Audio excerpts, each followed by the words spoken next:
माता वैष्णवी का जन्म हुआ राजा रत्नाकर सागर के घर में।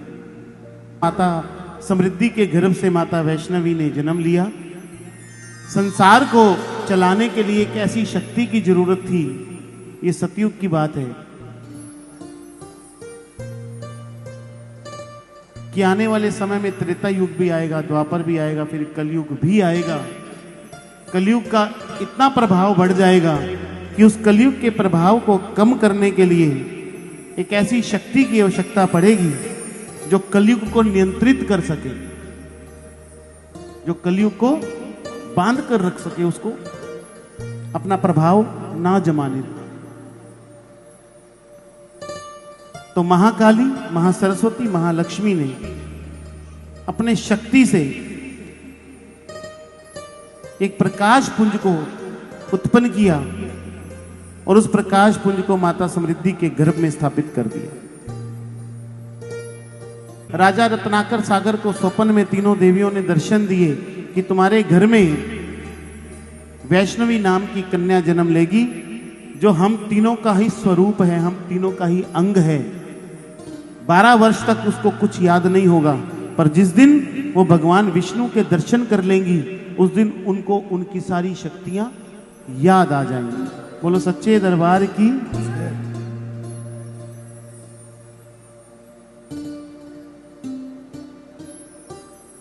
जब तक उनको वो शक्तियां याद नहीं आएंगी तब तक तुम उनको खूब लाड प्यार करना, महल में रखना, पर जब उनको शक्तियां याद आ जाएंगी तो यहां रुकेंगी नहीं। उनका जो कार्य है उस कार्य को करने उनको निकलना पड़ेगा, उनको रोकना नहीं। राजा रत्नाकर सागर ने ये बात माता समृद्धि को बताई। जन्म हुआ माता वैष्णवी का। माता वैष्णवी 9 वर्ष की हो गई और पास के गांव में खेलने जाती थी अपनी सखियों के साथ।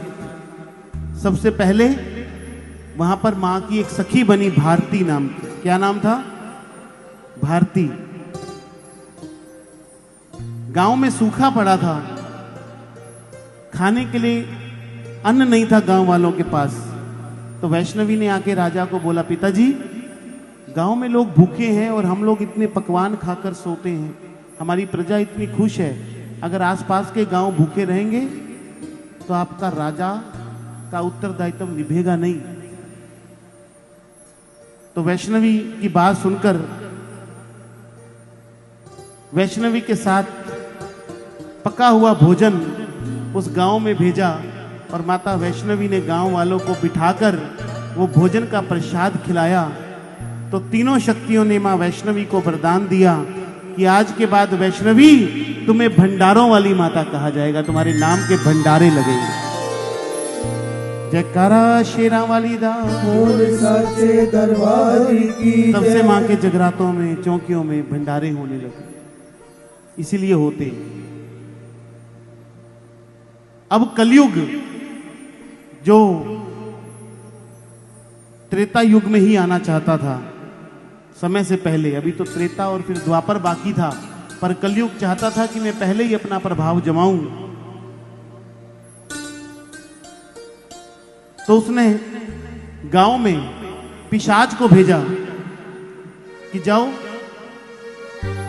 उस गांव में जाकर तबाही मचाओ ताकि वैष्णवी अपनी शक्तियों को याद करे और मेरा और उसका युद्ध हो। माता वैष्णवी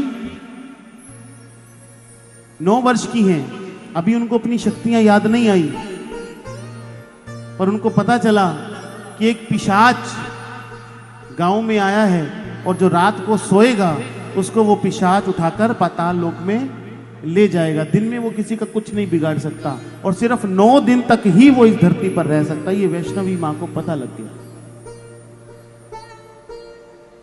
माता वैष्णवी ने तरकीब बनाई, रोज रात को जाकर 9 दिन तक 9 देवियों की कथा सुनाकर पूरे गांव वालों को जगाए रखा और सबका जगराता करवा दिया। तीनों देवियों ने फिर वैष्णवी को वरदान दिया कि वैष्णवी आज के बाद तुम्हें जगरातों वाली माता के नाम से जाना जाएगा।